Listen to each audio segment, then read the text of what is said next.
single day, like I've always done and always will. Passing these bills on the floor, making it another stand. Welcome to this week's edition of New York Now. I'm Chantel Destra. In March, thousands of correctional officers working at prisons across New York went on an unsanctioned work strike. The main points of contention from officers was their opposition to the HALT Act and what they alleged were poor working conditions. While the strike ended after 22 days, about 2,000 officers were terminated for refusing to return to work. Today, nearly 6 months since that strike, state prisons are still feeling its effects.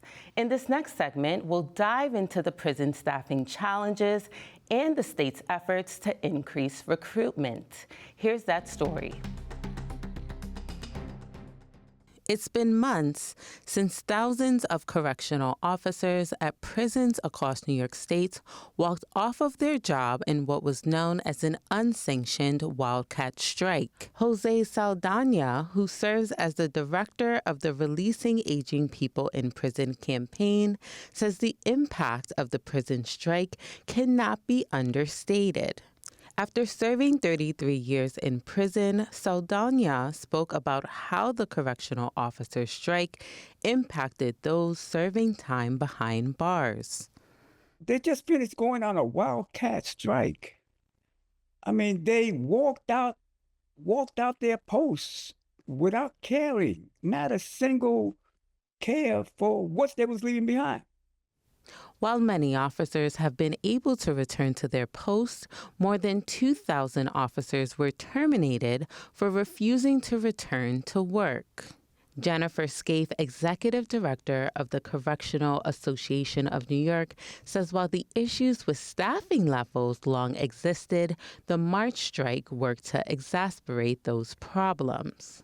As a result of terminations following that work stoppage, the system is facing even deeper holes in terms of vacancies among, in particular, correction officers and sergeants who are key roles, who fill key roles in the department. According to an August 2025 staff report from the State Department of Corrections, there is currently a vacancy of close to 5,000 positions across state prisons. Scaife says some of those vacancies are a direct result of the strike. Well, the number of vacancies roughly doubled after the end of the strike among security staff positions. So it made the problem twice as bad in some ways. Republican State Senator Patrick Gallivan, who represents Erie County in the legislature, agrees with that sentiment. And they still have problems. I mean, we still have thousands of National Guard members that are deployed. Keep in mind, before the strike, they were severely short-staffed. According to Scaife, low staffing numbers affect incarcerated individuals' ability to have recreational and rehabilitation programs. Every aspect of the facility has been affected. Alex Burton, an assistant professor of criminology at the University of Texas, says when staffing shortages occur, the focus of officers is to ensure the overall safety of the prison community first and foremost. Generally, when staff shortages are present, officers must spend more time and more resources on safety and security, and then by extension, less time focusing on things like rehabilitative efforts, quality programming. Basically, they really need to focus on just making sure that things are running smoothly. And so that might lead to more individuals being stuck in their cells for longer periods of time, less recreation, and which can ultimately decline things like quality of life. One of the most pertinent issues for officers has been the HALT Act. This is a 2022 state law that aimed to limit the use of solitary confinement in state prisons. During the March strike, correctional officers expressed issues with the law. According to officers, the HALT Act made it harder for them to keep order inside prisons.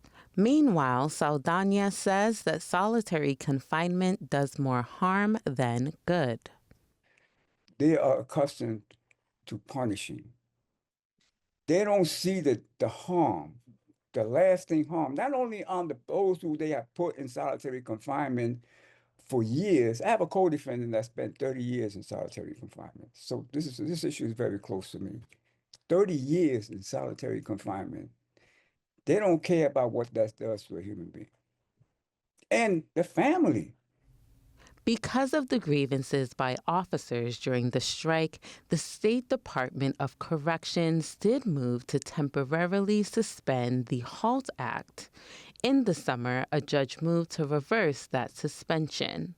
The legal challenge over the state's ability to suspend the legislation is actively in the courts. There's been no real significant change in the rules. The HALT Act still presents problems. The lawsuit aside, dealing with the HALT Act, it still presents problems, still presents challenges. And my belief is that the correction officers and corrections staff do not have enough tools. In December 2024, the brutal beating and killing of inmate Robert Brooks by correctional staff at Marcy Correctional Facility led to outcry from prison advocates and elected officials. You know, when you look at that video, you see a human being being beaten to death. That human being is not a criminal at that very moment. He's just a human being beaten to death by criminals. So to us, this is a farce. It's no. The crisis is created by them. Kevin Kemp of the Correctional Leaders Association says that the incidence of inmates being killed at the hands of correctional officers is intolerable, and most of the times correctional officers are performing their jobs professionally. Corrections is a 24/7 business. I mean, it never stops. It's going on as we speak. It's going to be going on as we speak at 3:00 in the morning. It's taking place across every single prison in the United States.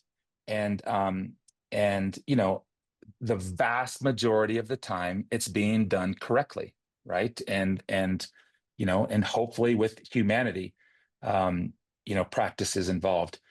But sadly, good heavens, there are these incidents like this Robert Brooks incident it just stains all of us. When asked by WMHT about the staffing levels at prisons, a spokesperson for the Department of Corrections confirmed that 2,000 officers were terminated as a result of the strike, and a little over 700 have returned to work. Meanwhile, for some public policy experts, the ratio of correctional officers to prisoners appears favorable. Sean Bushway, professor of public administration and policy at the University of Albany, points to the decline in the number of people currently behind bars in recent years. The average ratio of total security staff to prisoners in state prisons in the U.S., according to the Department of Justice, is 5-1. In New York, it's 2-1. This ratio, in fact, has gotten bigger over time because the rate at which we have seen a decline in correctional officers has not been as big as the decline in the number of prisoners. Assemblymember Mikael Salages, who serves as chair of the Black, Puerto Rican, Hispanic, and Asian caucus, underscored the impact of the strike on staffing and asserts that it is up to the state to do more to address the issues. We've heard from so many different stakeholders as well as docs that there is a staffing challenge. And so we have an urgent issue on our hands, and we need to be creative in order to build up the staffing levels because I think it's at a critical point. The latest state budget included efforts to help recruitment efforts for correctional officers, including sign-on bonuses, lowering the age requirement from 21 to 18, and advanced placement for experienced officers. But the road to filling up vacancies has been long. I can't say when it'll be done because we have to get our graduating classes up to speed and trained and then bring in the next class. So it's a process. It's going to take, it's not overnight. It's not even in the next 6 months. It's going to take some time, but we're going to get it right. I'm committed to that. Assemblymember Salages says the recruiting efforts should also focus more on diversity and inclusion.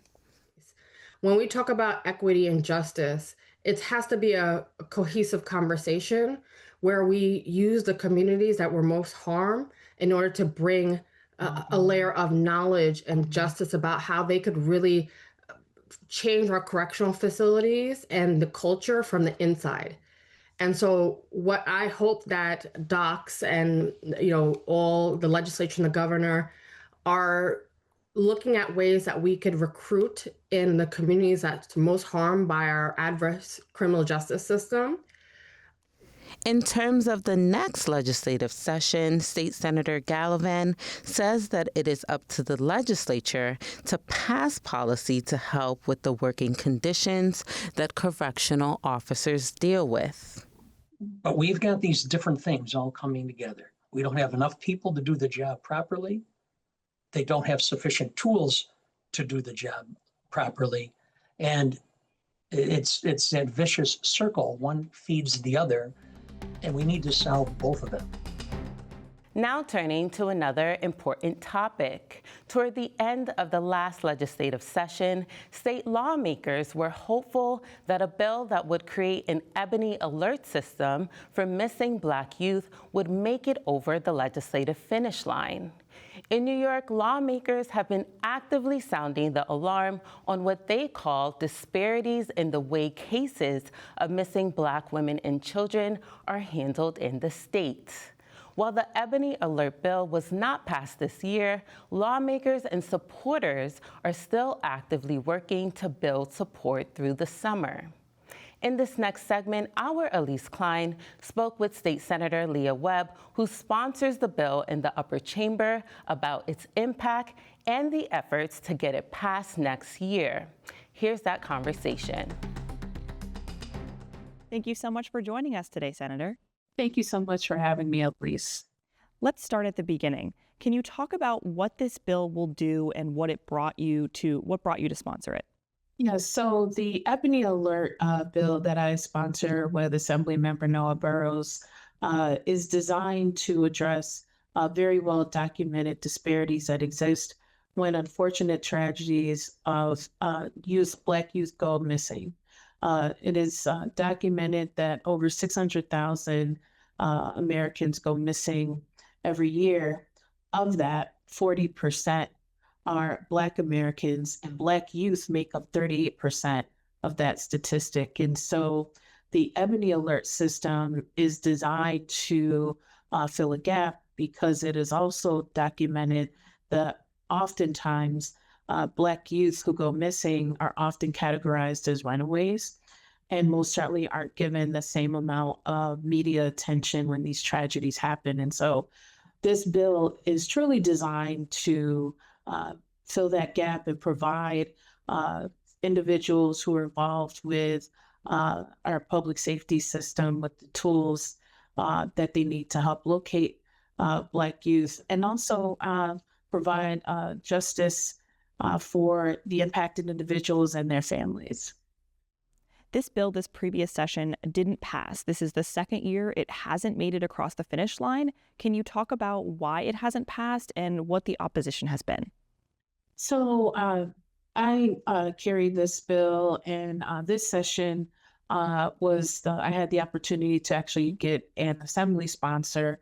So we actually ran out of time, but there most certainly is interest. Most recently, the movie Highest to Lowest, directed by Spike Lee, featuring Denzel Washington and a stellar cast, actually lifted up this bill. And they lifted up the fact that It is currently a bill and not a law in New York State. And so New York always has been on the forefront of trying to address a number of big policy issues. And this particular area is no exception. California is the only state currently in the country that has an Ebony Alert system that went into effect in 2023. And so it's important for a state like us to have this resource available, as I said, for those individuals that are impacted and their families. And if this bill passes next session, what impact will this have for this issue? It most certainly will be an important resource added for our public safety officials in their efforts to bring justice to impacted individuals and their families. As I've said in previous conversations, we have to do all that we can to render justice for families. And at the same time, we can't ignore the disparities that happen when trying to address issues around when people go missing or in some unfortunate cases are murdered. One of the benefits about the Ebony Alert system is that it also helps to fill a gap, because the Amber Alert system, which a lot of folks are more familiar with, is geared towards youth under the age of 17 that are presumed to be kidnapped. The Ebony Alert system is for youth up until the age of 25. And so it's really designed to fill gaps in respect to when people go missing. We also have the Silver Alert system for seniors when they go missing. This is also another important alert system that we need to most certainly pass through legislation and implement through law with our respective agencies to, again, ensure that when these situations happen, that all the tools that we have at our disposal to ensure that we can locate and reunite those individuals who are impacted with their families and that they're brought home safely. And what do efforts look like to advocate for this bill in this off-session time? How do you plan to respond to the pushback you may have received? So, one, the unexpected inclusion of the bill in the movie Highest to Lowest, I think that is another great asset. Also, there are a number of different community organizations across the state. This is a statewide issue that, since it's been introduced, the bill has been introduced, have voiced their support. And so during this off session, I look forward to connecting with those organizations and also with my colleagues and continuing to build support for this important legislation alongside my colleague, Assemblymember Noah Burrows, so that we can not only get this bill passed, but ultimately signed into law. And you talked about this a little bit in our conversation. Can you talk about the data highlighted in this bill on the disproportionate lack of attention towards missing Black girls and adults? Yes. So I have another bill that was signed into law to establish a BIPOC missing and murdered women and girls task force. This is yet another tool to address this very well documented issue of when Black and brown children go missing. As I said earlier, they are often categorized as runaways, and so they're not given the same level of attention. And so this is a nationally documented issue. So it's not just relegated to us here in New York.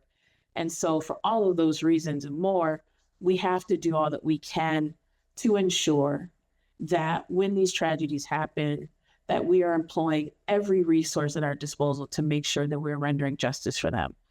600,000 people go missing in the US every year.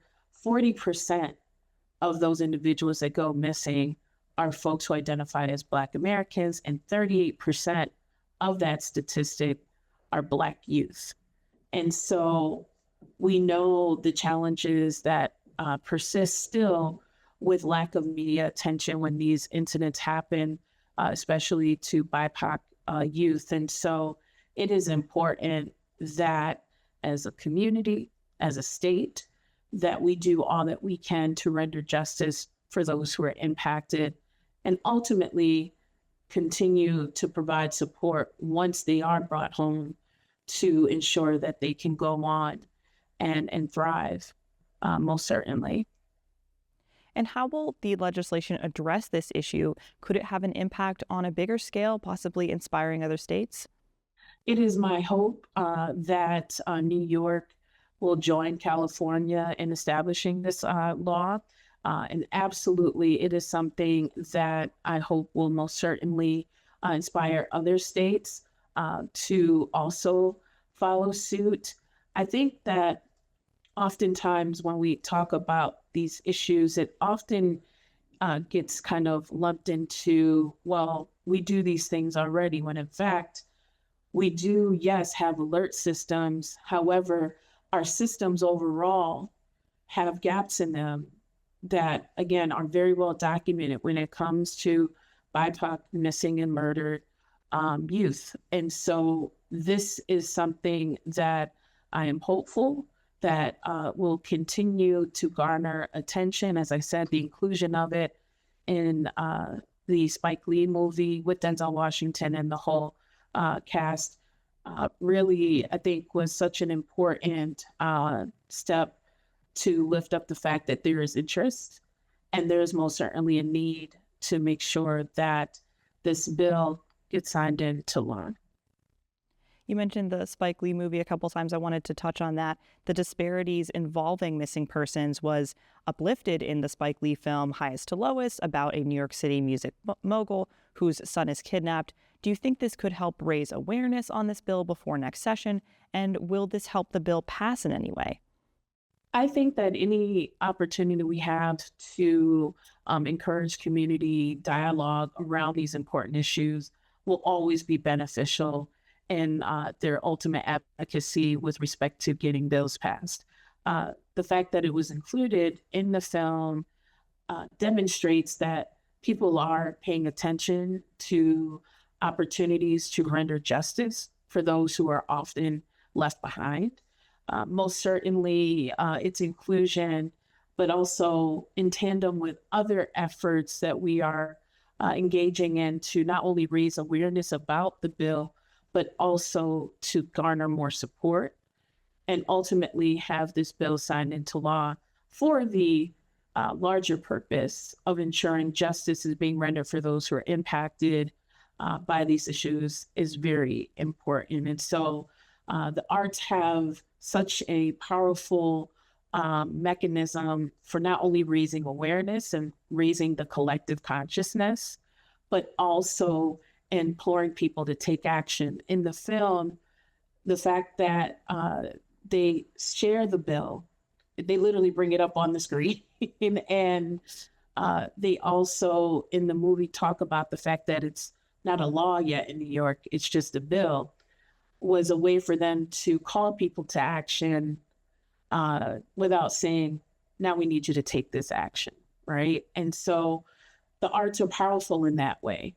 They help to raise our collective consciousness. They also help us to understand what may be going on and how important it is for us to collectively work together to ensure that these issues are addressed. So I also hope that we can work with not only the advocates who have been supporting this bill since its introduction, but also new partners, whether that's with Mr. Lee or Mr. Washington, and most certainly the cast from the film, anyone that is most certainly committed to ensuring that our youth are protected and that they are most certainly given justice and healing for them and their families.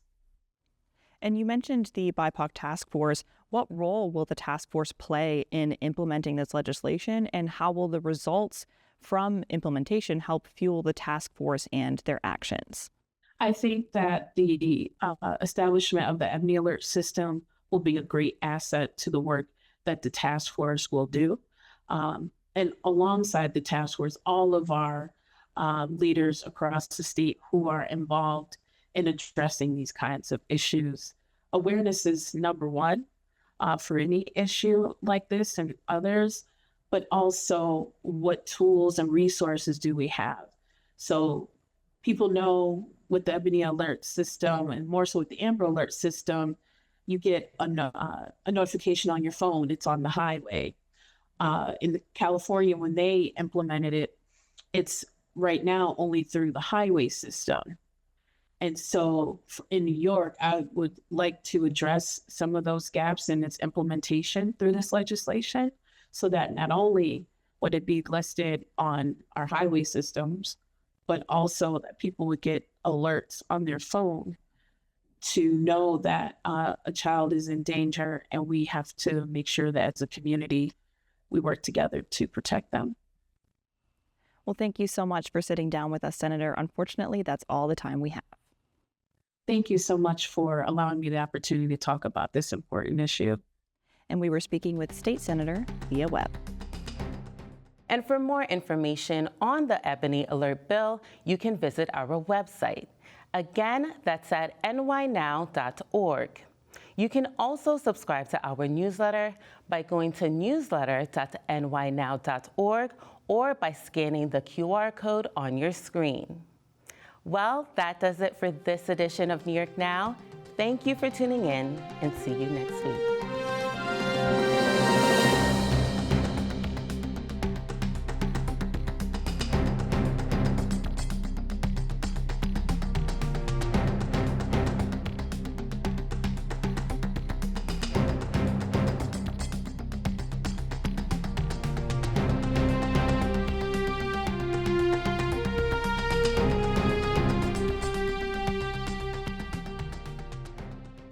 Funding for New York Now is provided by WNET,